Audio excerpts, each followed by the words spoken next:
In collaboration with our lead sponsor, the Center for Animal Welfare Science, we're happy to present Dr. Gary Varner from Texas A&M. So let's welcome him. Thank you for being here. A little bit of background about our speaker himself. Varner wrote one of the first dissertations on environmental ethics, and since he's published 2 books and over 50 articles, book reviews, and encyclopedia entries on related topics. His first book, In Nature's Interests, Animal Rights, and Environmental Ethics, provides an original analysis of what it means to have morally significant interests, and it examines the alleged divide between animal rights views and sound environmental policy. His published papers cover related topics in hunting, animal agriculture, and human nutrition, medical research, cloning and pet ownership, as well as philosophical issues associated with professional ethics, the National Environmental Policy Act, the Endangered Species Act, and the property takings debate. He's currently finishing a long-term project on animals and the moral philosophy of R.M. Hare, and he'll tell you a little bit about how this talk fits into that larger project before he gives his lecture. Just a few quick details on how tonight will go. There will be a 50-minute-ish presentation, and then we won't take a break, so stick with us. We're just going to power through, and we'll do a 40-minute question and answer session. I'll tell you some details about how the question and answer session should go when we get to that point, because there are some tricky things that you have to do with the microphone. Finally, I'd like to take a minute to thank all our sponsors. First of all, the Office of the Provost, without which there wouldn't be funding for the appointment that runs this series. Again, the Center for Animal Welfare Science for being the lead sponsor for tonight's lecture in particular. And of course, we want to thank all of our sponsors and donors, without which the series in its entirety this year wouldn't be possible.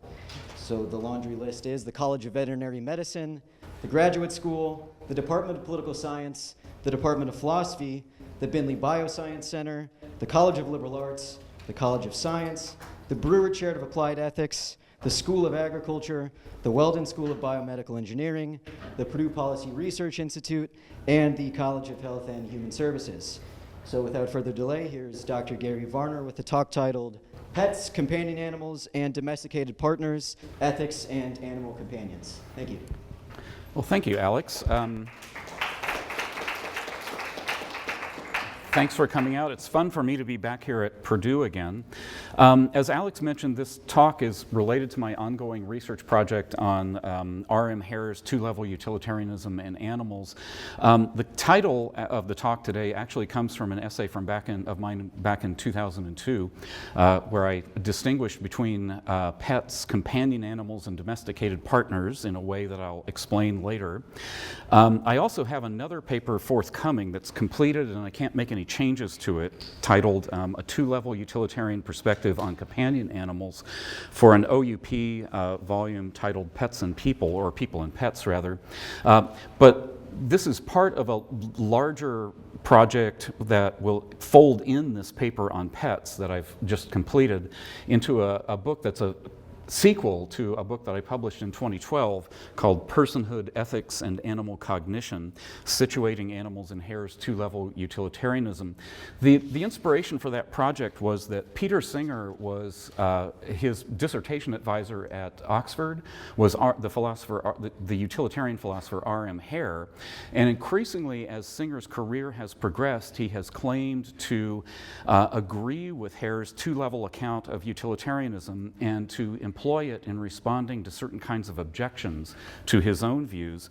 And so I taught a graduate seminar some years ago in which we first read Hare, and then we read Singer, and we said, how far does Hare's 2-level utilitarianism really imply the more abolitionist conclusions that Singer has advocated for in his own work? Now, in that book, I didn't discuss pets specifically, but it's not too late to affect my writing on pets, because I have another book in the works titled, tentatively at least, Sustaining Animals, Envisioning Humane Sustainable Communities. And so the basic idea behind that book is to take the notion of sustainability seriously, but with a very strong component of animal welfare issues, animal welfare emphasis, and to use Hare's 2-level utilitarianism as an approach to describing how moves towards greater sustainability, conceived of as incorporating a very strong animal welfare component, would work. And I'll be taking the essay on pets that I referred to a second ago that's forthcoming still, and revising it into a chapter. So the discussion here this evening could help me reformulate what I want to do in that book, even though the essay on companion animals that I mentioned a moment ago is already in the copy editing phase. Basically, what I want to do is 4 different things tonight. One is to describe two-level utilitarianism, and I'm going to be really brief about that. In fact, the philosophers in the audience, how many people are philosophy majors or philosophy faculty? Hands up, please. Don't be shy. Not that many. You're going to find it kind of scandalously brief what I do on two-level utilitarianism. So I want to kind of rip right through it. And if you want the details, go to the 2012 book on applying Hare's thinking to animals that I referred to. Then I want to define those 3 categories of pets: pets, companion animals, and domesticated partners.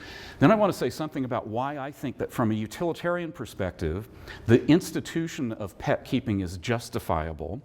And then I want to focus on 3 different ways or strategies for improving our relationships with pets within this two-level utilitarian framework.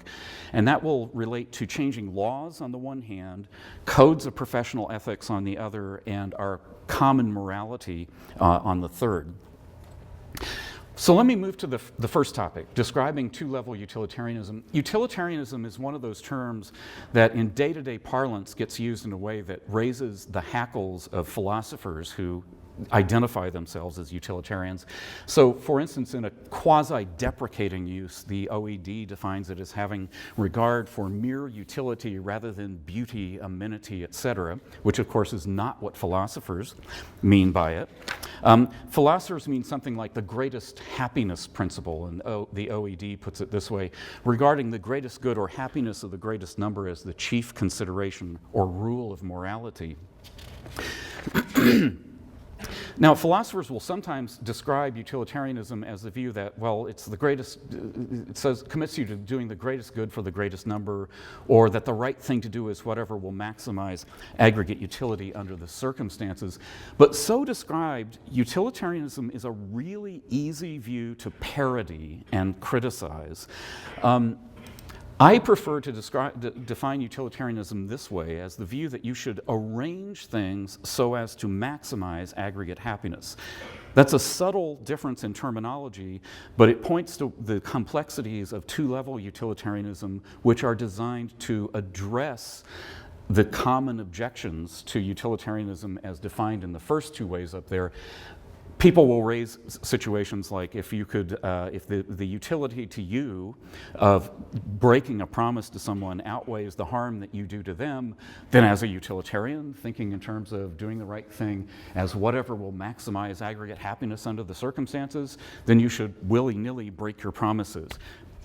Hang people who aren't guilty of things, et cetera, and lie under various circumstances and so on.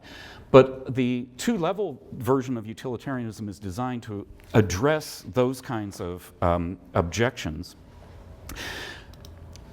So the best way, I think, to bring out in a very quick and dirty way what two-level utilitarianism is about is to contrast it to what philosophers commonly call act utilitarianism, which is the view that, well, whatever will maximize aggregate happiness under the circumstances is the right thing to do. And I want to draw an analogy here to egoism, not in order to say that utilitarians are egoists. On the contrary, utilitarianism is committed to the view that what's best is what's best for the community as such, rather than just for the individual agent, whereas an egoist is committed to thinking about what's best for me. But by drawing an analogy to a committed, rational egoist, I think you can see clearly, and I can kind of dramatize why a utilitarian would also think that you need 2 levels of moral thinking. So suppose that you're a college student and you went home after your first philosophy class, or in the middle of your philosophy class, your ethical theory class maybe, and you did some really hard thinking and you became, by God, convinced that the right thing for you to do is whatever will maximize your own happiness. So as a first approximation, you might think that, well, okay, I'm an ethical egoist now, and I'm what I'm calling up here an act ethical egoist. So I believe now, sincerely, that the right thing to do is whatever will maximize my own happiness under the circumstances. Well, a little more reflection will, I think, quickly convince you that you shouldn't go around thinking like that all the time. And the reason is, if you're wise in the ways of the world, you'll realize that some of the greatest components to our individual happiness are the selfless relationships that we have with lovers, friends, family, and I'd also add, I think, companion animals, by the way. So you might very quickly then, on second thought, say, okay, I'm not going to walk around thinking explicitly in egoistic terms. I'm going to instead embrace what you might describe as a two-level view of egoism and say, well, I'm going to arrange things so that my own happiness will be maximized. But with further reflection, I realize that in order to do that, I actually have to not go around thinking like an egoist all the time. Because if I did, I wouldn't have the caring, rich, loving relationships that are such a big component of human happiness according to most reflective people. So roughly you would think, okay, I should have a critical level rule that says ultimately I should arrange things so that my happiness is maximized. But in order to do that, I need what I'll call an intuitive level system of rules that tells me, don't think like that all the time. Do things like put your loved one's interests ahead of your own. Now, the details down there at that intuitive level are going to turn out to be way more complex than what I wrote down up here. But all I'm trying to drive home with this slide is that if you became convinced that what you should do is maximize your own happiness, you would have good reasons on reflection to think that you shouldn't go around thinking that way all the time, because you'd blow it if you did. And you would do better at arranging things to pay off your own happiness best if you taught yourself to not think like an egoist all the time. The details are going to be complex, but you at least know I got to train myself somehow, habitualize myself, so that I'm not just consciously thinking about my own good all the time, because I'll miss out. That's exactly the same move that the two-level utilitarian makes. They say, in effect, well, ultimately the right thing to do is arrange things so that aggregate happiness is maximized. That's the basic commitment of utilitarianism. But in order to achieve that, perhaps ironically, what we need to do is train ourselves and others not to think like utilitarians constantly. Because can you imagine being in love with a person who just constantly thought, am I maximizing aggregate utility all the time? That person would be no more lovable than the egoist who is constantly thinking, am I now maximizing my own happiness? So the basic view here is that you commit yourself to utilitarianism as an ultimate guiding principle, but you also recognize the need for what R.M. Hare labeled intuitive level system, an intuitive level system of rules, the complexities of which are going to be great, and I'll kind of nod in the direction of some of those complexities later on, but for present purposes, I'm just going to leave it at that. That's what two-level utilitarianism is about, and we've now given one reason why utilitarians need an intuitive level system of rules that are not themselves explicitly utilitarian. It's because a big component of human happiness will be lost if we just walked around thinking consciously like utilitarians all the time. Oddly, R.M. Hare never mentions this reason. I think this is a really significant reason that utilitarians ought to pay attention to. Hare mentions some other things. He says, well, look, extremely detailed information would be required to accurately apply the principle of utility, maximizing aggregate happiness. Here's an extreme example. Suppose it's 1891 and you're in Germany and you're walking along and there's a fountain there and a couple-of-year-old child has fallen, taken a header, bumped his head, and is lying face down in that pool of water and is going to drown. You're the only person around to pull them out. Typical philosopher's trumped-up example, but it illustrates in an extreme case how you couldn't possibly know that that child was going to grow up to what we know today as Adolf Hitler. And so, under the circumstances, of course, you should respond. I mean, you can't possibly have, Hare's point is that you can't have, In such a situation, you can't possibly be expected to know everything that's relevant to applying the principle of utility correctly. But in day-to-day experiences, in much less dramatic ways, the complexities of the situations that we face make it impossible for us to be very accurate utilitarian reasoners. Hare also pointed out that even if you had all of the relevant data in front of you, things are complicated, and we have limited data processing abilities, you might say, and we're prone to make mistakes. And he especially emphasized one kind of mistake, which is if we get committed to utilitarianism, we're prone to, as he used to put it, to cook the data in favor of self-interest, and so to, as it were, trick ourselves into thinking that the utilitarian correct thing to do, what will maximize happiness, happens to be what will also make me happier in the situation. And he emphasized especially this fourth reason for needing intuitive level rules in the following way. He said, in order to guard against this tendency to cook the data in favor of self-interest, we need to learn the intuitive level rules in a way that makes them feel as if they're not utilitarian in flavor. I like to say we need to internalize them in a way that gives them a deontological flavor, a very distinctively, this is your duty, never mind the consequences flavor. Because when you internalize them that way, and by the way, I use the term internalize because learn suggests that maybe you've passed the test if you can just repeat the rule. But Hare's point on this fourth reason for having intuitive level rules was you haven't learned the rule in the right way unless you have a reaction that's kind of the moral equivalent of the so-called corridor effect, where even after you go up with a measure and convince yourself that those two figures are exactly the same height on the screen, the one on the right still looks, the output of your visual processing system shows you that the one on the right is taller for some reason, and taller on the screen, not just taller given that it's down the hallway. Hare's point was that these intuitive level rules have to have a grip on us, a habitual grip on us, so that even if we decide to violate them in some difficult cases, it still looks to us, so to speak, as if we're doing the wrong thing. So that's a really quick and dirty version of why utilitarians should, I think, be two-level utilitarians. And at that intuitive level of rules, Hare identifies at least three different kinds: laws, codes of professional ethics, and common morality. Now, these differ from each other in various ways. Professional ethics and laws have a codified, a canonical version somewhere that's written down.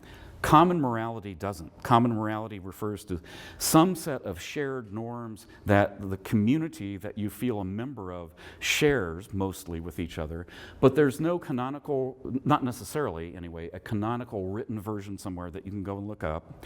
And also, with laws and professional ethics, there are formal ways of deciding when and how and in what way to modify them.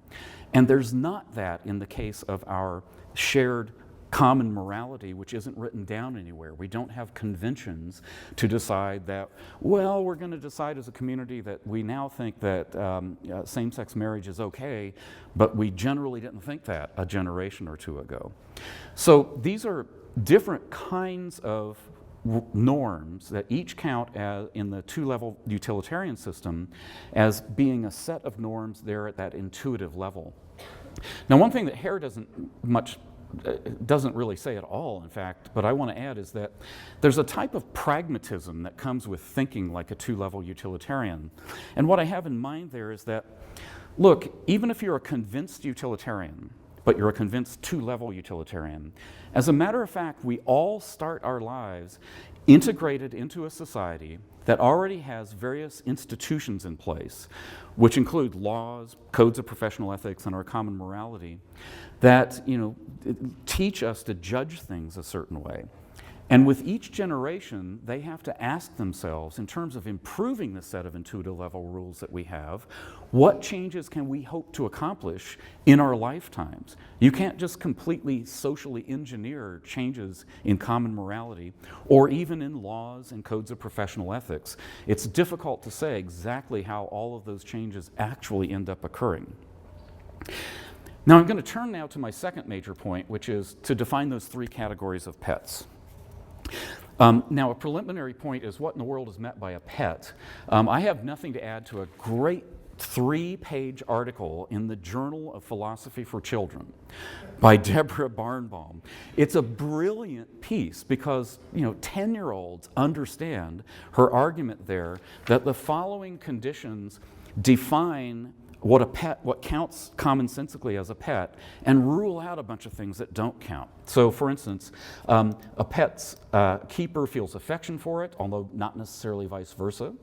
A pet leads a very different life than its keeper. That's why you can't have a human as a pet in a literal sense, or it's demeaning at least to say so. A pet lives in an area significantly under the keeper's control, so that means that the squirrels in your backyard aren't pets. Yeah, you might be feeding them.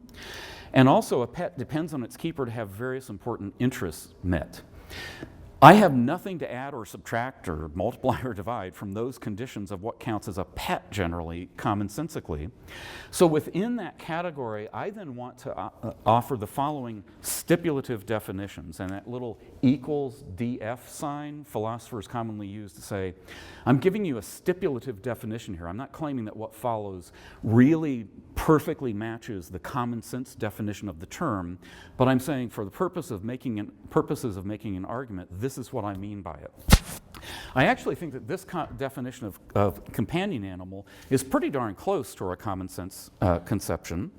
A pet that receives affection and care of owners, normally given pets, but that also has a significant social interaction with its owner and would voluntarily choose to stay with the owner, in part for the sake of the companionship. Now, in this definition and the next one, there are what I might call accordion terms. So they kind of stretch or compact. One of them in this one is would voluntarily stay.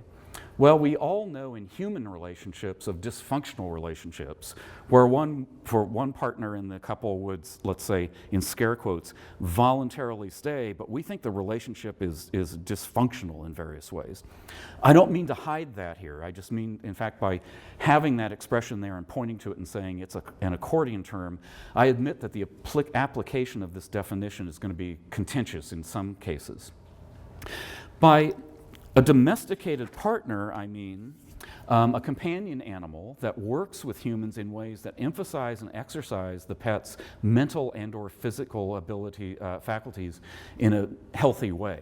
Again, an accordion term, in a healthy way, there are going to be some cases where people are going to say that's unhealthy what that trainer is doing with those animals.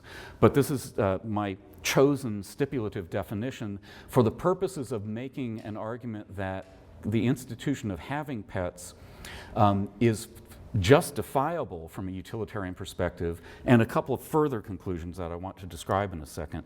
Now, by a mere pet is the last term I'll introduce, is a pet by Barnbaum's criteria that doesn't qualify as a companion, let alone a domesticated partner. So now, for examples of animals that seem to me, and this is my judgment call, I'm not claiming that everybody would agree with this, dogs of all pets seem to be like a paradigm example of an animal that can become a domesticated partner with a human. They've been working with humans for thousands of years as livestock herders, beasts of burden, disaster relief workers, and military and police operations and so on. And what's common to all those relationships, it seems to me, is something like long-term training between the human and the animal, disciplined interaction between them, and mutual responsiveness. But the question mark up there is to label that, look, it's going to be controversial certain cases. You're not going to agree that these really count as domesticated partners as I've defined them, whereas in other particular cases, I would say that they do. But to move on to examples of animals that are not as usually seen as working animals per se, I think that the growing popularity of dog agility training suggests that people who don't use animals for work per se are cultivating increasingly what I would characterize as domesticated partnerships with them. Again, long-term training, disciplined interaction, and mutual responsiveness. Now, other than dogs, the other category of animals commonly kept as pets that occur to me as good candidates for domesticated partners are horses. So here we have images of, the Clydesdales, there's barrel racing at the top right, and also, by the way, with regard to the bottom right, cutting horse competitions. I don't know much about horses, but the little watching of cutting horse competitions that I've done suggests to me that the training and the interaction really all happens before the event. When they're actually in the arena together, the rider and the horse, as far as I can see, the rider tells the horse which animal to cut from the herd, and then the rider is along for the ride, pun intended, after that. But it's a really remarkable example of disciplined interaction between a human and an animal. Now, with regard to animals that don't seem like really good candidates for domesticated partnerships, but are really good candidates for companion animals, guess what? Cats.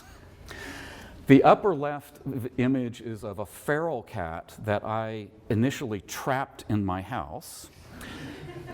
I'm confessing it right there. And some people claim that it's Stockholm Syndrome, but I swear that she loves me now.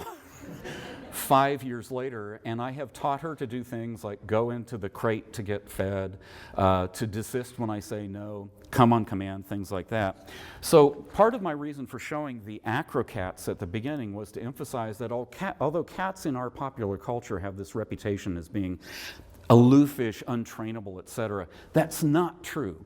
Anybody who takes a nuanced approach to cats can do things like teach them no, teach them to stay off the countertop, teach them to go into the carrier to get fed, and things like that. If I could do it with a feral cat, you could do it with a cuddly cat, who was socialized to humans during that sweet spot in the first 8 to 12 weeks or whatever.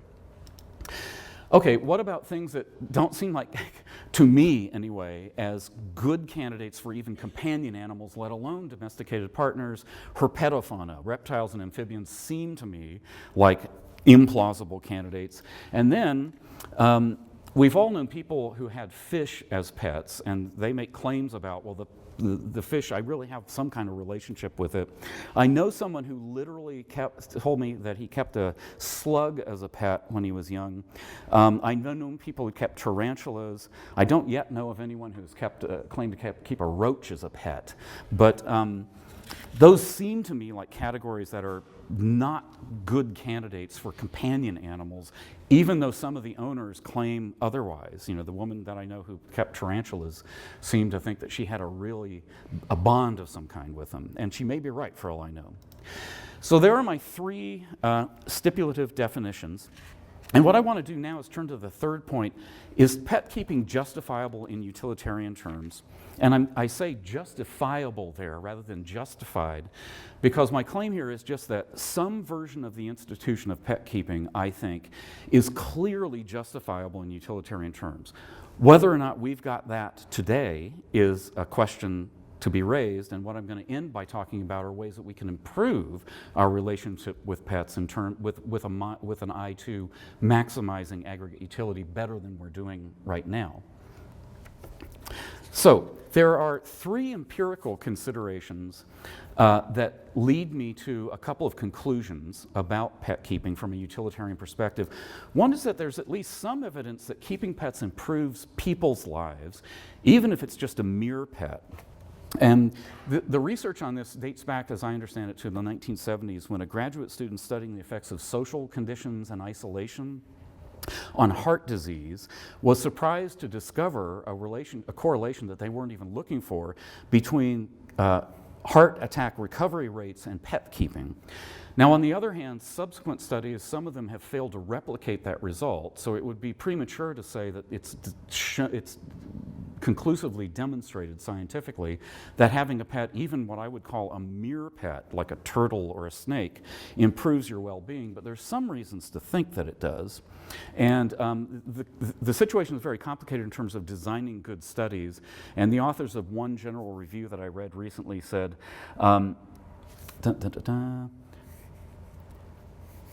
the scientific evidence has not yet delivered a clear verdict on the existence of such benefits, although they also note that studying the health effects of pet ownership is extremely challenging. It may not, in fact, be possible to design and conduct the definitive study that will finally settle this debate. But I at least think there's some evidence that pet keeping, even mere pets, improves humans' lives. Well, it also seems to me that a pet that meets my stipulative definition of a companion animal, rather than being a mere pet, is prima facie evidence that the relationship benefits the animal. Because after all, remember, I defined it, although I admitted that this was a controversial claim, that the animal would stay for the sake of its companionship with the human. That is at least prima facie reason, I think, for thinking that it improves the lives of the animals. And in particular, with regard to what I would categorize as mere pets, there I'm even willing to say that the pet may be itself better off in captivity if it lives a better life than it would have in the wild. So for various reasons, I think that keeping pets can benefit the pets themselves. And then finally, for pets that meet my definition, stipulative definition, of a domesticated partner who works in really sophisticated ways and healthy ways with its human, I think that there's, with regard to dogs, certainly, there's very good evidence that behavioral problems, which are a main cause of strife in our relationships with pets, can be controlled better if humans cultivate this interactive relationship where the animals are trained in various ways and they work together with their humans in constructive ways. It also seems to me, in the second half of the statement there, that humans' relationships with them tend to be more satisfying than with pets that don't qualify as domesticated partners. For the first half of that claim about behavioral problems being better managed, as one study put it, the number one way to prevent behavior problems, in the case of dogs at least, is proper education of both the owner and the dog through training. So the first half I think there's good evidence for. The second half is speculation on my part. From my perspective, I think that I get more out of my relationship with my feral cat because she and I work together in various ways. Your mileage might vary, and there's, to my knowledge, no empirical evidence regarding this. If you know of some, for goodness sake, talk to me afterwards or email me. I'll give you my email address at the end. So those three empirical considerations lead me to conclude the following about the justifiability of pet keeping. I think that the practice of pet keeping is justifiable from a utilitarian perspective. That's a pretty weak claim, that some version of the institution would be good for both the animals and the pet owners. But I also think that although keeping mere pets may sometimes be a good thing, it's generally better to keep companion animals rather than mere pets. And then you can predict the third one now, right? It's generally good for pet keepers to develop, to the extent practicable, a domesticated partnership with their pets. Whoops. Now, the next slides are probably unnecessary here, but philosophers don't get to use graphs very much.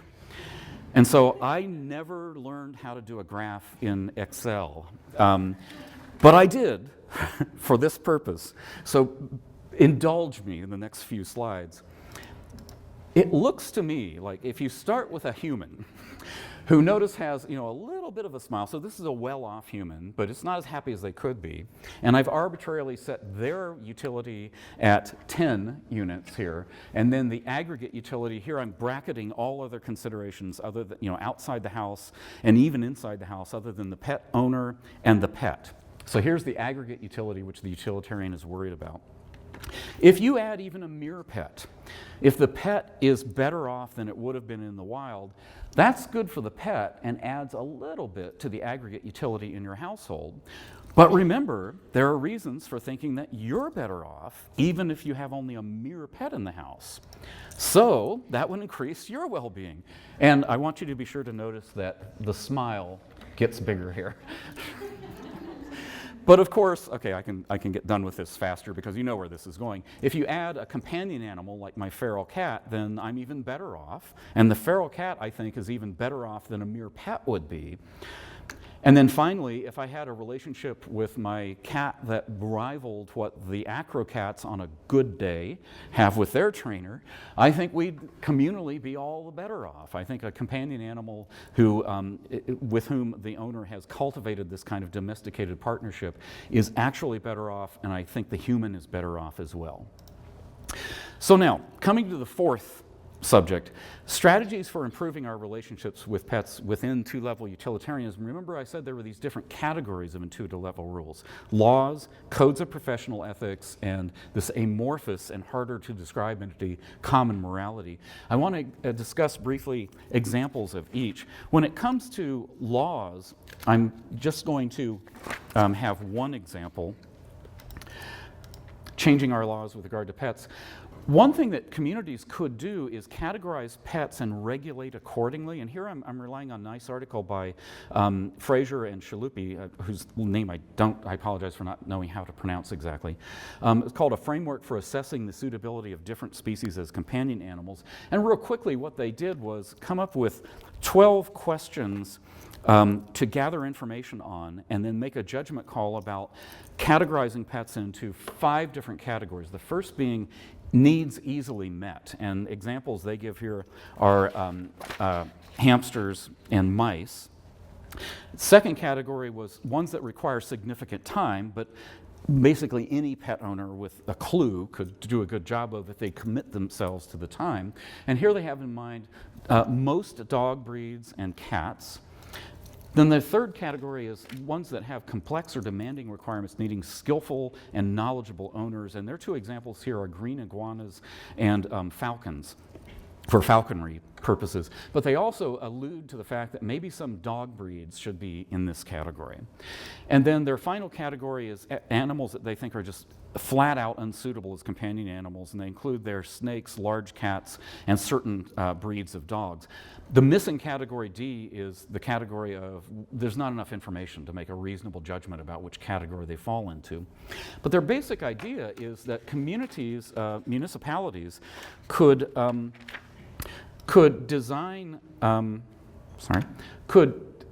pass legislation that, for instance, they give us examples. Well, a community could decide to ban animals of category E entirely, and maybe even ban E, D, and C, or they could have a more nuanced approach, and like with falconry, they could require owners to comply with various training requirements and inspection requirements. So there's a nuanced sort of way that communities could, through changing their laws, try to improve the situation, the status quo between pets and people.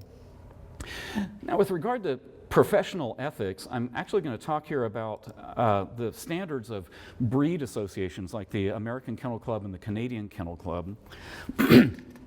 Their standards seem to me analogous to codes of professional ethics, where an organization that claims some expertise says, we're going to self-consciously write down our standards, and over time, in light of new information and reconsideration of opinions and so on, we're going to modify them. So one thing that is an obvious candidate is to do something like eliminate breed standards for requiring ear cropping and tail docking. The 2 animals at the bottom there, 2 dogs, are both Springer Spaniels, and the original rationale for docking the tail of Springer Spaniels was that the animals working out in brambles and brush would injure their tails. And in fact, that animal on the left there, her flank there, is red because of blood from the tail, the uncropped tail. But when you're talking about show dogs, like the one on the right, doesn't make any sense to crop the tail. And the AVMA policy on this says, these procedures cause pain and distress And as with all surgical procedures, are accompanied by inherent risks of anesthesia, blood loss, and infection. Therefore, veterinarians should counsel dog owners about these matters before agreeing to perform these surgeries. And what I have projected there is their policy recommendation dating back all the way to 1976 for breed associations to remove tail docking and ear cropping requirements from breed standards, and also to even say you can't show your dog of this breed at our shows if you have them cropped after a certain day or tail docked. The Canadian Veterinary Medical Association has a similar standard. Another issue is closed stud books. So American Kennel Club standards require that to count as a purebred, the animal's ancestry has to be traceable to a number of animals who were allowed into the breed category as much as like 100 years ago, which of course opens the door, raises the risk of inbreeding, which of course can contribute to breeds with congenital health defects. And although a number of different breeds are talked about with regard to congenital health problems that can be exacerbated by closing stud books and not allowing new genetic material in, there are a lot of breeds that are discussed, but my impression is that sort of the whipping boy of closed stud books is the English bulldog, which is known to have problems with eyes, with, and I'm going to mispronounce this, I think, but brachycephalic upper airway syndrome, which raises problems for exercise and sleep and so on, and also bone issues due to the reconfigured legs as a result of many decades of breeding. And that, look, it's a drawing, it's trying to look like an X-ray of the skull there, is comparing the skulls of the breed in 1890 to only 1935, which is about 45 years later, and the amount that breeding for that specialized face that we all recognize as the bulldog face had resulted in. Now, on this score, I want to particularly quote the Canadian Veterinary Medical Association's stance because I like their wording here. They say, the CVMA is also concerned about the continuation of breeds whose structure or characteristics inherently cause health problems. And they go on to mention first the English Bulldog in that regard, but also Dobermans, Boxers, Dachshunds, Corgis, Basset Hounds, and even German Shepherds. So changing breed standards would be an example in my book of changing the equivalent of a code of professional ethics to try to affect the institution of pet keeping. The other example I want to give is, and no, I have not trademarked the expression certified companion bred, but I think somebody should, or if they should focus group it first and come up with a sexier label, right? But what my idea here is that a non-government organization like the Humane Society of the United States could trademark the label and then create an initial breeding stock of animals that were going to become the descendants of whom were going to come the line of certified companion bred animals, and select them, the first generation, based on existing tests for health, trainability, and lack of aggression. And then with each generation, they could choose who breeds with whom based on how the offspring score on those same tests. And in this famous experiment with the Russians working with silver foxes in captivity, they produced what were effectively tame animals, tame foxes from a wild breeding stock in only like 8 to 10 generations. So if you took the existing domesticated dog and applied this kind of selection for companionability and trainability and lack of aggression, you could get real results. Maybe the results wouldn't, in fact, I predict that myself that they wouldn't be as dramatic as the results starting with wild foxes. But the idea is you could trademark a breed so that no breeder could sell companion bred animals, certified companion bred, unless the HSUS or whoever was willing to say, yep, they're descended and the tests have been applied and so on. And so breeders could make money by breeding those animals. They wouldn't all look the same, it seems to me, and I think that's a good thing because I think that would be an antidote to the idea of an ancestral archetype which has driven things like bulldogs and others to some unfortunate results. Well, the final category of common morality is, I think, actually simultaneously, it's the one that's hardest to figure out how to make changes in our shared common morality. And it's At the same time, though, the most important one, because imagine that a generation from now, the average person just did not think it was acceptable to crop ears or dock tails for cosmetic reasons for showing in shows. Well, then you wouldn't have to have the AVMA asking the AKC to remove those standards. The AKC would do it in response to the change in common morality. But to this date, the AVMA has been recommending removing those features from breed standards since 1976, and it still hasn't happened. But if common morality could have been tweaked in the right way, it would have happened without legislation or without cajoling, et cetera. So they have, changing the common morality has the potential for really affecting change in a dramatic way, more so often than laws and codes of professional ethics. And it is difficult, though, to understand why and how those changes occur. But if you look at changes in attitude towards same-sex marriage, basically, they completely flip-flop statistically in one generation, and that's a stunning turn of events.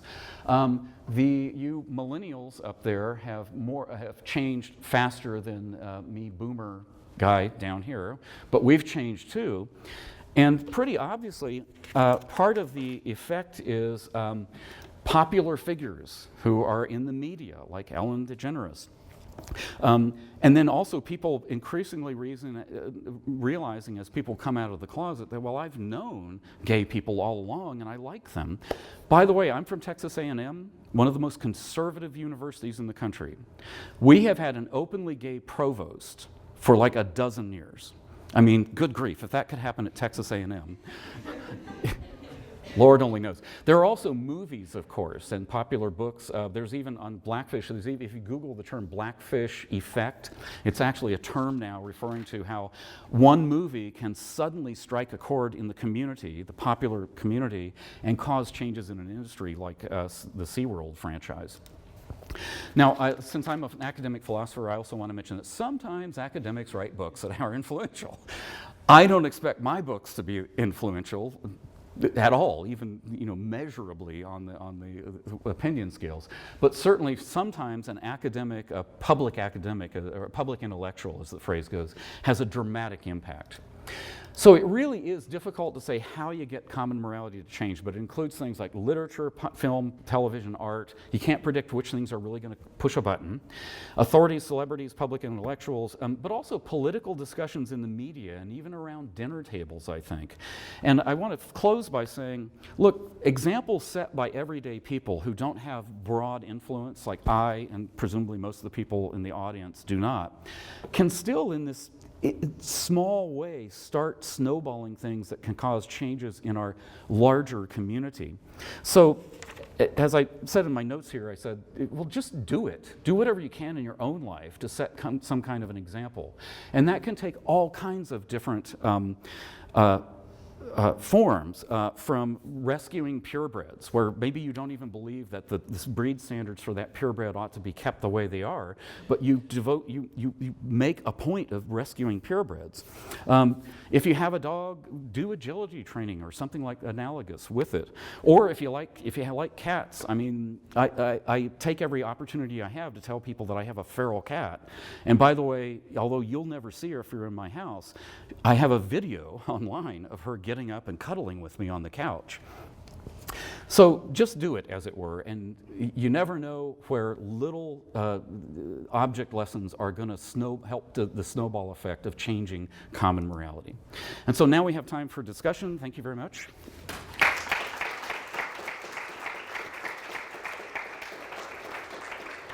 Okay, great. So just a word about how this will go. If you have a question, raise your hand. I will bring you the microphone, and then you're going to flip the switch up to turn the microphone on, ask your question, and then turn the switch back down once you're done asking it. Okay? That way we actually hear his response to the question. If you leave it flipped up, we don't hear what he has to say. I'm sure your question's good, but we want to hear what he said in response. And while Alex is finding the first question, hands, anybody? Give him a target. There's one. My email address is up here. It's fine to email me, and there's also my website at A&M, if you want either of those.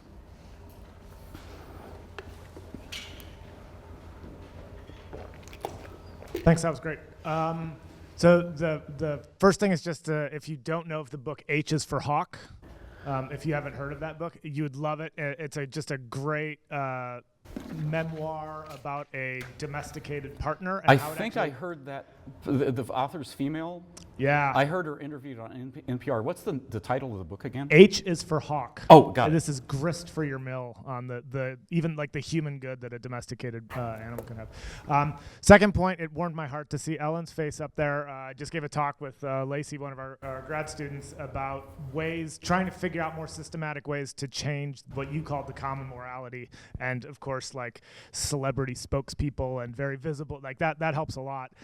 But I also want to sort of just push back a little bit and say that a lot of times, and I think this is also, you're going to agree with it, even with the same-sex marriage stuff, it looks like it was an overnight success, but the groundwork for that had been being laid for a long, long time. So what you are looking for is these sort of flips, these tipping points, but that it's incremental up until it's an overnight success that was a generation in the making. Good point. Yeah. Right, and my question was about your example of the Russian foxes.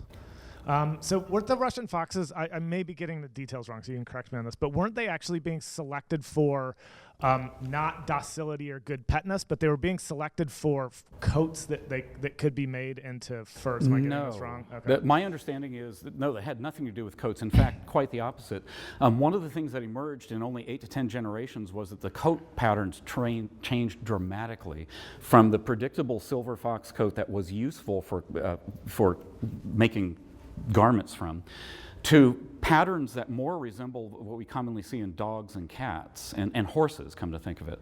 Now, I don't understand the relationship between that coat pattern and what was going on genetically, but that's one of the things, the change in coat pattern away from a standard coat was one of the things that's pointed to as remarkable about the case. Nobody knew that was going to come out in foxes. It's common in various, very different species of domesticated animals, and just like that, in only like 8 generations, it popped out. The ear these silver foxes, their ears also got floppy, which is a common phenotypic trait of domesticated animals, and there are other things I'm not thinking of off the top of my head, other than they were purely selected, as I recall, on the basis of some basic tests of tameness, roughly speaking, in terms of people reaching into cages and so on. Oh, and by the way, that project ran out of funding, but you can now buy one of these foxes as a pet. It will cost you $5,000–6,000. But if I were in the market for a dog rather than a cat, at my age, I don't think I'm going to have any more pets after this cat. But anyway, if I were in the market for a dog, I'd actually be tempted to spend that much money. It would be marvelous, fascinating experience to live with an animal whose descendants were, or ancestors were wild, literally wild, that few generations ago.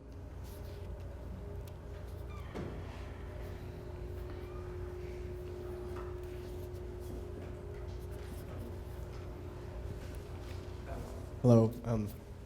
Earlier during the presentation, you showed us the 5 potential categories that we could use to differentiate between different types of animals for pet purposes. Are those distinguished at species level, or will individual variances also be taken into consideration? The people who wrote that study were not taking individual variations into comparison. They were talking about species and or breeds or subspecies, I think. So they were generalizing and ignoring the fact that you can find pretty remarkable variation within a breed or a subspecies. Just as an aside, the next question I think is down here. While it's en route,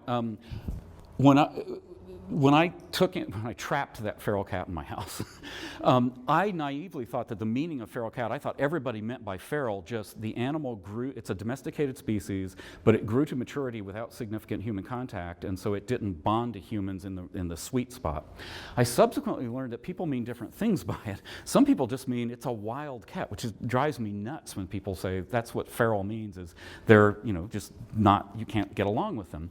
But I also learned, to my surprise, and this on reflection doesn't seem as surprising, that some people think that in feral cat colonies, the more generations of feral you have, the more unlikely it is that an individual from that generation will be able to bond with humans like a companion animal would. I don't know if that's true. I don't know of any studies, but I think I lucked out with my feral cat, if that's true, that she must not have been feral for many generations. But that illustrates variability within a species or population.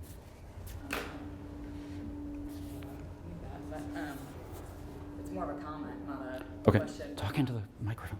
The Amish in northern Indiana have done the same thing with the foxes, and you can buy them for like $400. Okay. But if you're they've interested tamed in them. tame fox, Google the Amish. Well, wait a minute. Maybe they don't have a website. I don't know.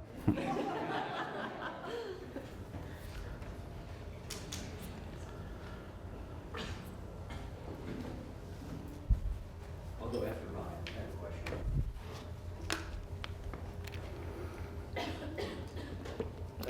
question. This is only of interest to philosophers, if it is at all, so I apologize to most of you.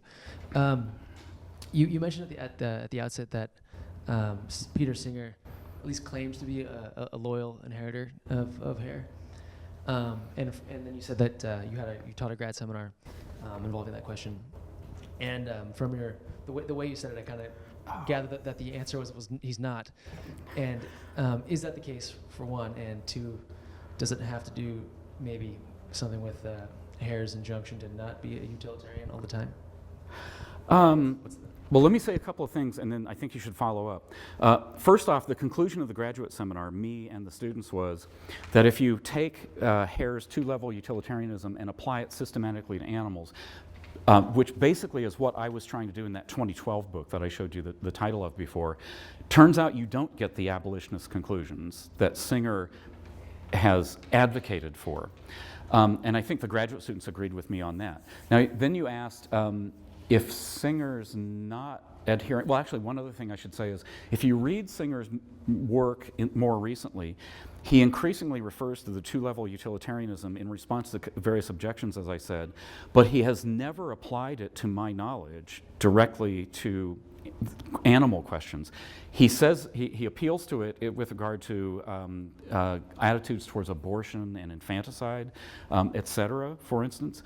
But I've read pretty darn widely in his work, and he also knows about this book and has read it and praised it. There's actually a really praising review on the back of the book, by the way. But I don't think that he has systematically tried to see how you would apply the two-level utilitarian view. And then the final thing you said was something about, well, Hare saying that you shouldn't think like a utilitarian all the time. That's part of what he's saying, what Singer is saying when, for instance, he replies to certain objections about abortion and infanticide, and also the distinction between killing and letting die. He says, look, that has an intuitive appeal to us, and there may be good utilitarian reasons for thinking that killing someone is more serious than knowingly allowing a preventable death. But from a strictly utilitarian term, he says, that's not true. Nevertheless, Singer says, there might be good reasons for thinking that that should be part of our intuitive level system. Does that address? Okay. Did you have a follow-up? No? Okay. I mean, I have a question, but I can ask him at dinner, so does anybody else want to go before I do? Okay, so I can't remember what slide it was, but at one point one of your conclusions was something like, all things being equal, it's better to involve yourself in a domesticated partnership as opposed to keeping just a mere pet. Yeah. Is that right? Well, actually, it was more nuanced. It's better to have a companion animal than a mere pet, and it's better to have a domesticated partner of your companion animal rather than just leave it at we cuddle once in a while. Okay, right. So Yeah. it's sort of this hierarchy that things get more justifiable the higher up you go. So I'm sort of interested in what consequences or even maybe like responsibilities or duties follow from that sort of conclusion, right? Yeah. So my question is, all things being equal, suppose you walk into a PetSmart or something like that, right? You're not really sold on what sort of an animal you want to purchase.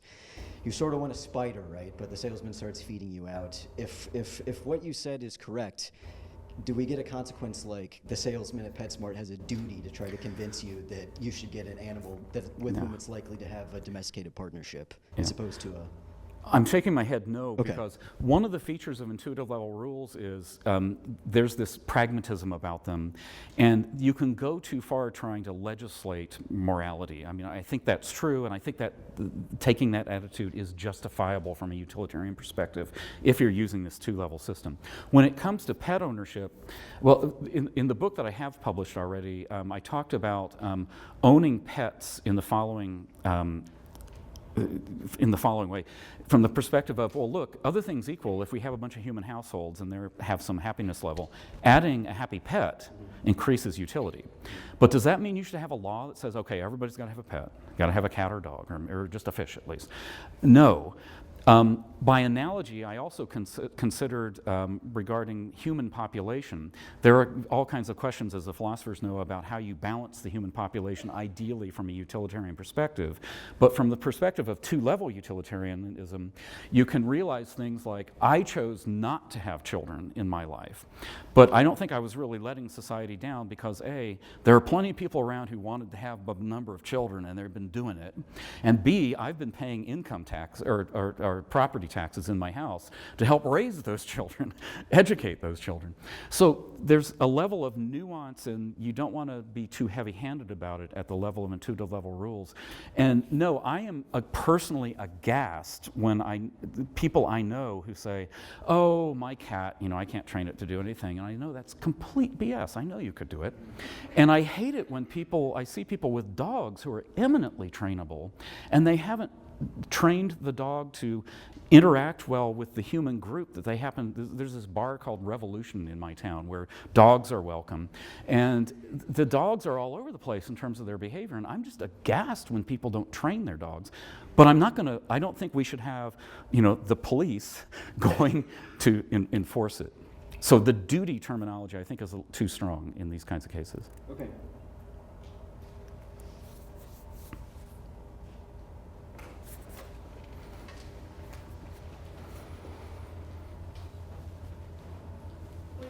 Talked about blackfish, and you talk about like domesticated partners. What is your view on killer whales performing for humans? They have a higher level relationship, but is it really a domesticated partnership?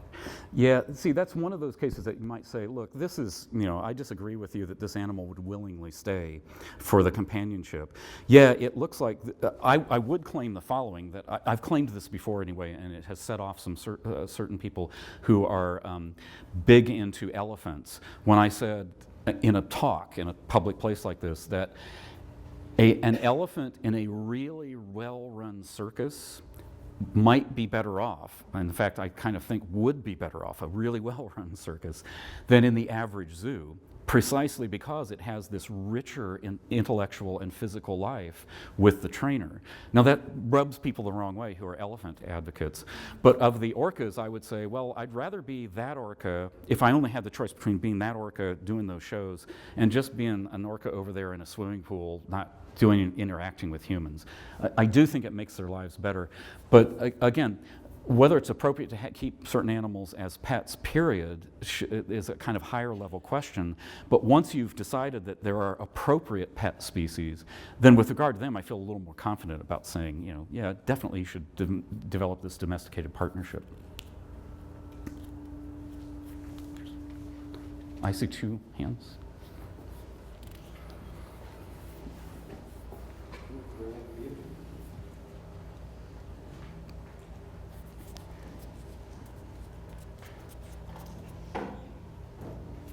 Along that same note, you mentioned military dogs in one of your slides.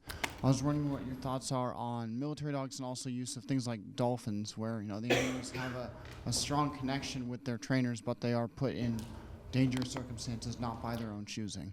Yeah, and they're not giving informed consent, you might say. I mean, presumably they don't understand what's really going on here. Maybe rescue dogs do, because from what I've heard people say who know them, the trainers seem to think that the dogs understand that the humans are in trouble or something. But when it comes to bomb sniffing dogs or drug sniffing dogs in an airport or something, I have trouble believing, although you could convince me otherwise, that they know what in the world's come up there. So there are issues about, well, you wouldn't take a human being without informed consent and impose those dangers on them without their consent. And I agree with you that colors the situation. In terms of willingness to participate with you as my trainer, that's relevant, but of course we can't communicate with the dog in a way that would make them capable of giving informed consent. But having said that, I will go one step further and say that I do think, although this is an intuition on my part, I don't have a good argument for this, but my intuitive moral judgment is that I think we are justified as a society in involuntarily imposing some of those risks on various dogs for various purposes. And if I had to make an argument for it, I would say, well, we are kind of doing something similar when we have a draft with regard to military, for instance. It's different because I know what the hell I'm getting into when I get drafted, but they didn't ask me beforehand. And then Candace had a... You just answered my question. Oh, I did, okay. And there's one behind you. Oh. So like what type of societal attitude shift would you like to see? Towards pets? Yeah. Well, I mean, this is uninformative because, I mean, roughly I just gesture in the direction of, I think, I think it's good that we have pets if they're the right species who thrive with us in various ways. And I'm even willing to say, yeah, if I had a turtle in my backyard that couldn't get out and I took good care of it and it had a good life, I'm tempted to say that's a good thing as opposed to my yard without the turtle in it, because a utilitarian does think that ultimately adding happy individuals, well-off individuals, improves the overall aggregate happiness. So what I wish would happen is that a generation or two from now, we wouldn't have people thinking it was okay not to train your dog to behave in various ways in the home, with regard to the baby, and out at that bar in Bryan that I go to. And I also wish that people, it rubs me the wrong way when people, by the way, the cat video that I showed, I mean, people laugh at that, and I get emails from people saying, oh, sure, millions of people are watching, and what am I going to do? I'm going to get out of my carrier and sharpen my claws. And that actually rubs me the wrong way, because I feel kind of defensive about it, because I think people should train their cats in various ways, because I think your life, especially if it's a pure indoor cat, can be better in various ways. So this isn't very informative, it just sounds like what I've already said, but I hope that generations from now, attitudes will change so that people take it seriously, that you should cultivate a domesticated partnership to the extent practicable.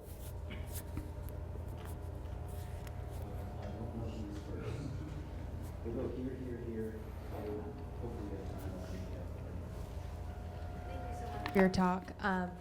My question is that in those sorts of situations, and also with like zoos, and you have like larger wild animals and those sorts of things, are we? I mean, who can really say? But do you think in a way we're kind of pushing our boundaries of what we think is right for what an animal should be in the life that they should lead? That's definitely a danger. I mean, the way people who work with animals often say in experimental settings is, you don't know whether or not the animal can answer the question until you figure out how to put the question to it in a way that it can respond appropriately. And we can do all kinds of things wrong. I mean, really, in terms of thinking we're doing good for this animal when we're not. I mean, a really extreme example that I think of right off the top of my head that's been broadly publicized is, you see images of these chimpanzees who are going to be shot into space or something, and they have what looks to us like, popularly, you look at it and you think it's a laughing or a grin, but it's actually a chagrin of the animal. So we can, there's always the danger of us anthropomorphizing in a bad way, and by that I mean attributing the human emotion that isn't really there. I don't think there's anything wrong with attributing a human emotion to an animal when there are good reasons for thinking it's really there, or it's really thinking the way that a human might in an analogous situation. But that's the bad anthropocentrism, or anthropomorphism, is always a danger.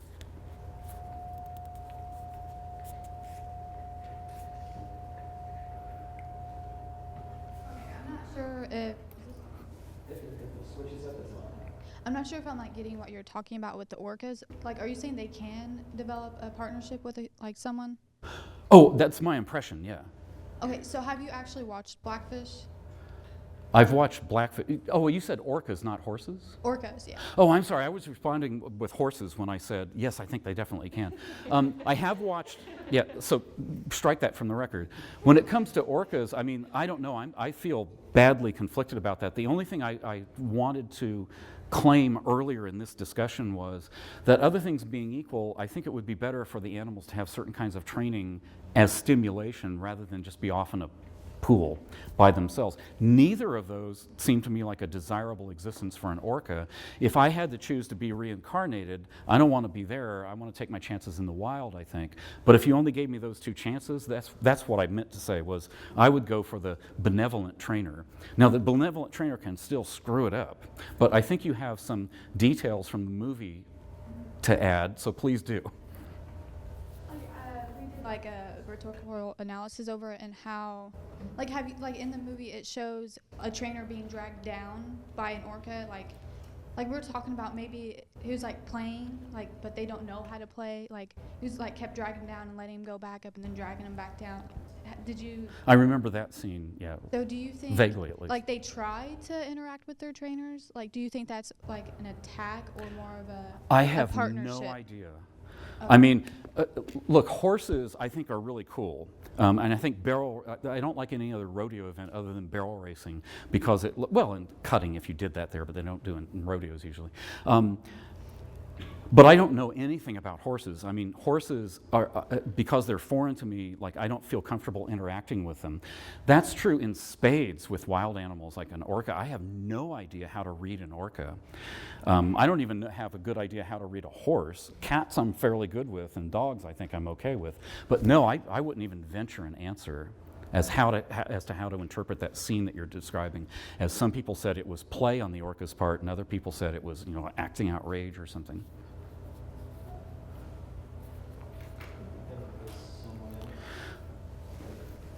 One of the things that a utilitarian will often do, and I find myself saying this, is to say, because I work on applied ethics and animal ethics and environmental ethics, people will often ask me my opinion on things, and almost invariably my answer is, I don't know, it depends on what the facts are. Actually, this ties into what you just said about being able to read and to understand the communication from a non-human animal. But in thinking about your definition and differentiating companion animal from domestic partner, it seems to me perhaps training isn't what you're referring to, because training really does imply a top-down. And what you seem to be talking about, especially with cutting and agility, is it's a two-way communication between the non-human animal and the human. Just a thought. Yeah, and for what it's worth, that's the best kind of training, if that can count as training still, where it's this interactive thing. Your cat, too. I wasn't discounting your cat. Yeah, well, it's a little more top-down. I mean, I'm in control of everything. Of course.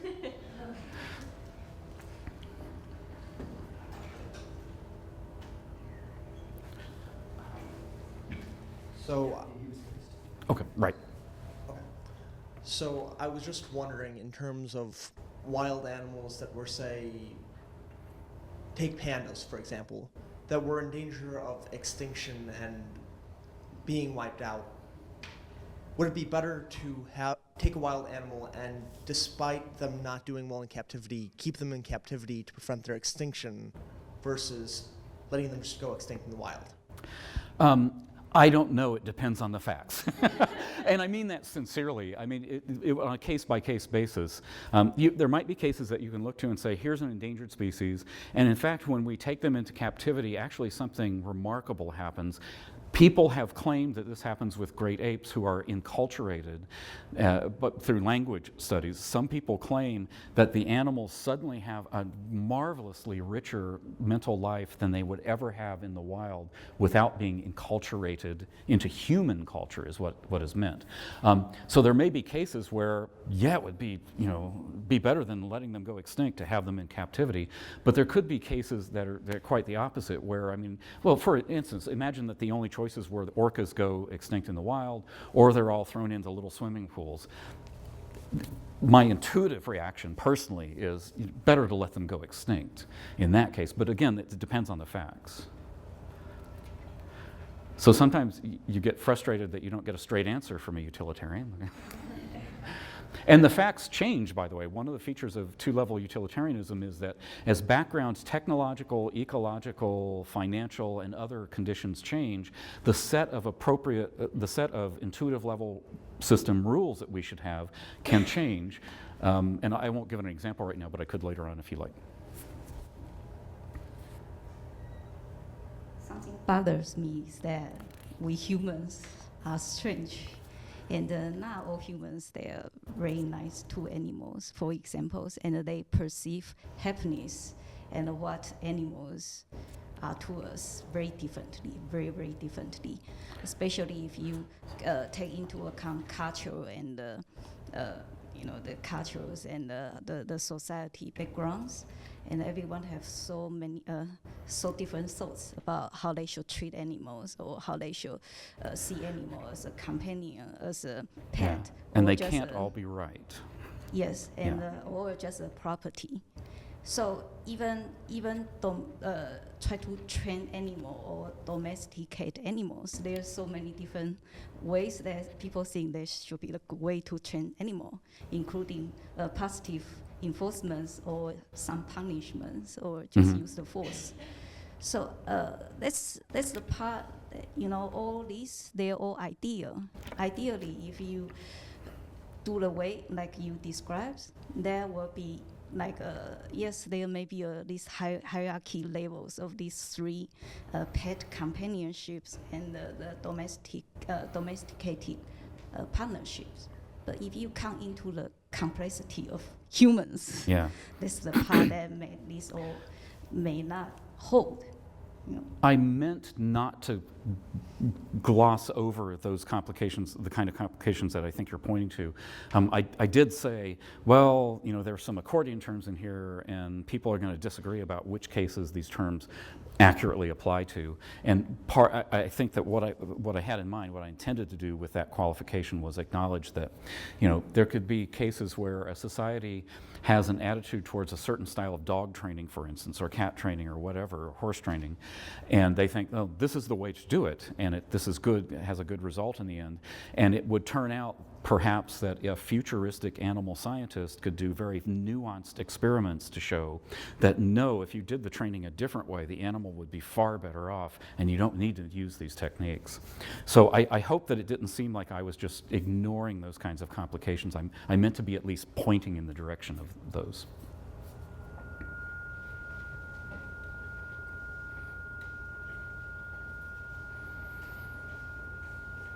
Hi, thanks so much. So I'm also interested in this norm psychology, common morality stuff. So I'm interested in the ways that the intuitive level norms are feeding into the common morality, or the intuitive level rules might feed into the common morality, and the common morality might also impact the ways that we're thinking about the intuitive level norms. So you mentioned these pragmatic problems with the rational reflection. Where you're saying like, oh, you might cook the data or something and say, oh, this is best for me in my self-interest. And one of the reasons to go with the intuitive level rules is that we get rid of some of these problems, the pragmatic problems with the rational reflection. So I'm wondering if you've thought about some of the pragmatic problems with the intuitive level rules, something like implicit bias or social norms that we already participate in that are going to impact the way that we're thinking about these intuitive level rules. Yeah, well, on the note of implicit bias that you mentioned, common morality in this talk, I just very vaguely waved my hands and said, it's kind of hard to say, what the common morality is. For one reason is that we're all each members of different overlapping groups which have different norms, and sometimes they can be rather within each of those groups, the norms are shared, perhaps, but we are members of different overlapping sets. So it's hard to put a finger on what are the common morality norm, the norms of common morality. But also, Hare kind of briefly says something to the effect of, when it comes to common morality, the rules or norms that we have internalized and we automatically judge in accordance with, we might not even be able to articulate them.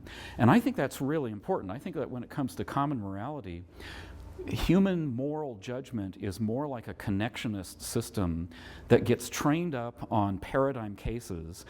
I don't know if you know the details of this. I give an example of this in my book, but a connectionist architecture, computer-wise, can be trained up on paradigm examples of, say, the number 2 versus the number 6. And if you train the system up on enough examples of paradigm 2s and paradigm 6s, and you start giving it more aberrant to non-normal 2s and 6s, it will make the same judgments about which one is a 2 and which is a 6 as a human being would. And that's despite the fact that no programmer ever gave it any rule to follow. There's no rule inside there in that system distinguishing 2s from 6s. And I think that when it comes to common morality, it's much like that we don't know what the hell these norms are. But they're somewhere conditioned into us by holding up paradigm cases when we're kids, our parents, by our society holding up paradigm cases as this is good and that's bad.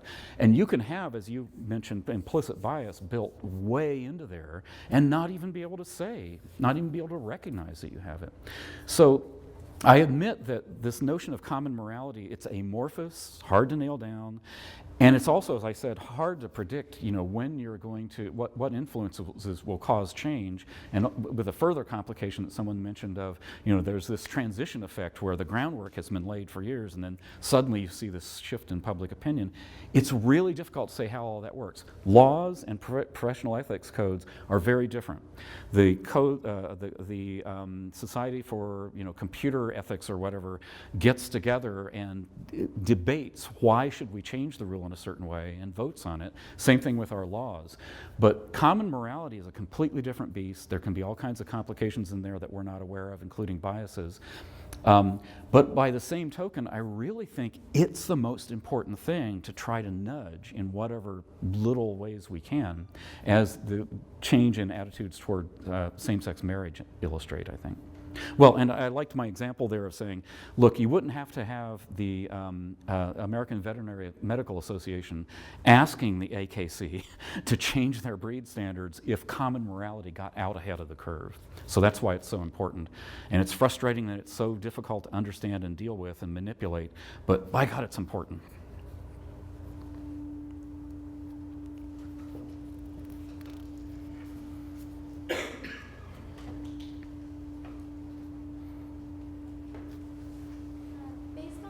Said you agree with certain pets based off of the species. How can you decide what species would make good pets when just 8-9 generations ago this wild animal is now capable of being a companion animal to possibly even a domestic partner?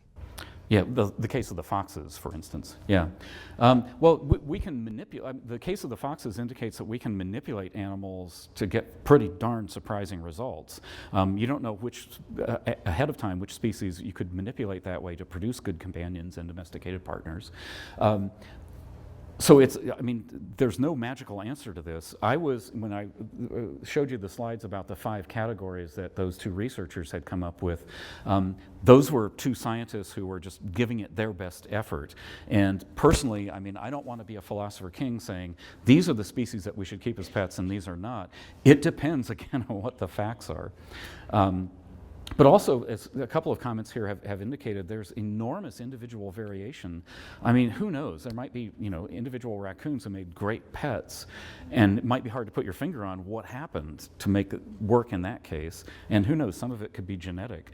With the kittens that my feral cat had, there were 5 of them. I adopted out a pair each to 2 different households.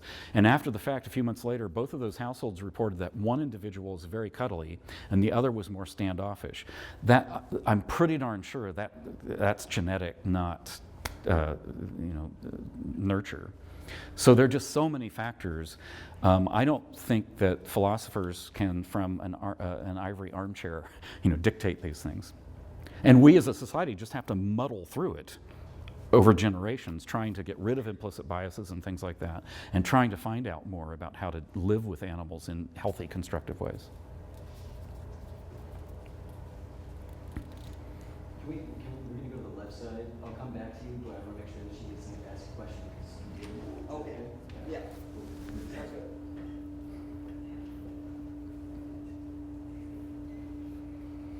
Of course, when I adopted out those 4 of the 5 kittens, I was left with the one that the adopters didn't want, and that turned out to be a really standoffish kitten. Okay. So my question goes all the way back to the slide where you identified like what is a pet. And one of the qualifications, yeah, if you want to scroll there, it'd probably be helpful for everybody.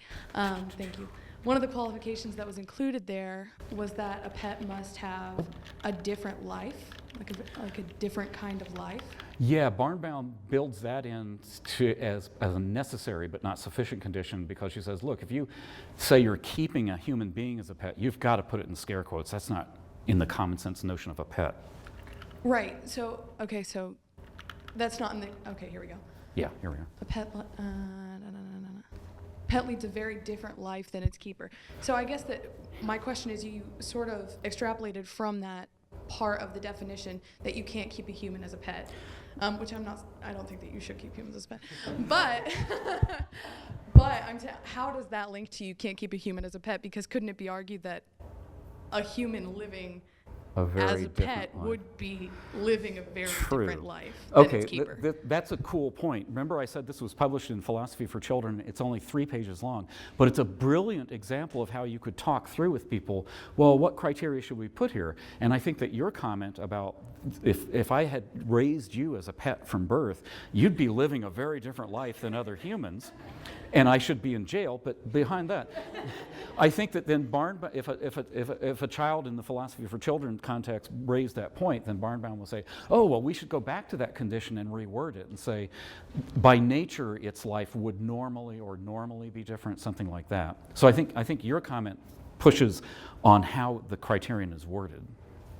Yeah, okay, so given that, then I have sort of the second part question. If we would say by nature that its life is very different, does that, so let's say, for the sake of argument, that there are animals out there who have like a, I don't know, like a higher quality of life, or like does it say anything about the value of something's life, whether or not you keep it as a pet, or its ability to lead a fulfilled life or whatever? Because it seems like there's an order here.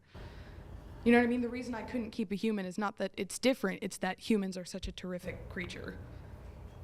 Not that, you know what I'm saying? Well, for what it's worth, my own intuitive view is, it seems to me that humans, normal humans at least, live qualitatively different lives. Our experiences are qualitatively different than any non-human animal. Let me make that claim. And I actually think that the reason has to do intimately with language. I can't prove this, and I can't even articulate it very clearly beyond what I'm just about to blurt out, but it seems to me that having language as humans know it radically transforms our sense of ourself and of our future and our past and so on. And so I'm tempted by views that make a hierarchy of saying, qualitatively, certain kinds of lives, like humans, are, I think, in the utilitarian scale, qualitatively better than non-humans' lives or non-linguistic creatures' lives. And then further down, I'd probably be tempted, I don't want off the cuff here to make a claim that, horses' lives are better than cats or something like that. But it wouldn't surprise me if, say, cockroaches and turtles have qualitatively different lives, and turtles and cats have qualitatively different lives. I can't prove that. I'm not sure exactly what I think about it, but I'm not unfriendly to the view that there are certain kinds of consciousness that bring more value into the world than other forms of consciousness. Thanks. Sure. Yeah, this will be the last question. We're out of time.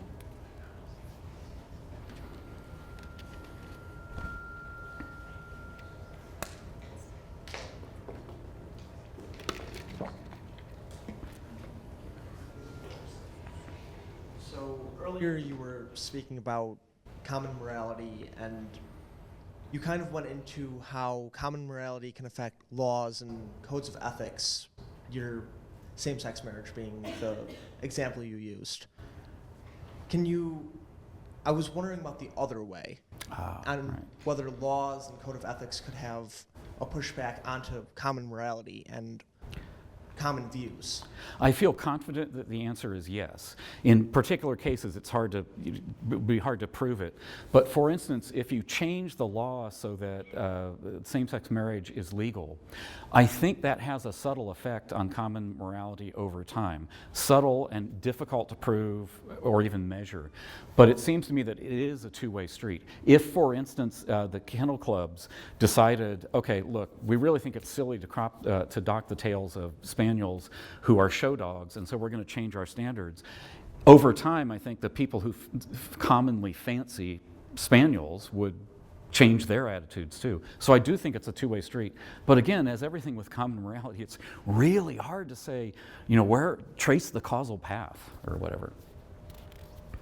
Okay, that was quick, and I can't help myself, so I want to ask this too. Okay, so my question is, does it follow from the qualitative difference thing that you just said? I don't know, suppose that there's a super conscious Martian somewhere, right? Yeah. Can they own humans as a pet now?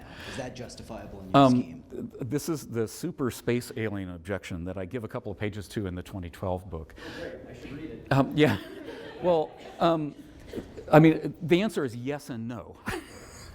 Yes, in the sense that if you're asking us to imagine space aliens whose experiences are, I'll use the expression, qualitatively superior to ours in the same degree that ours, I think, are qualitatively superior to those of cats, say, then the answer has to be yes, that, well, that's a qualitatively superior experience. But first off, if you look at science fiction about these super space aliens, they turn out to look a hell of a lot like us, and they think a hell of a lot like us. They got bigger weapons than us. But for my money, nobody has described that kind of super experience in a way that makes sense. Now, that shouldn't surprise us, because I can talk to my cat all day.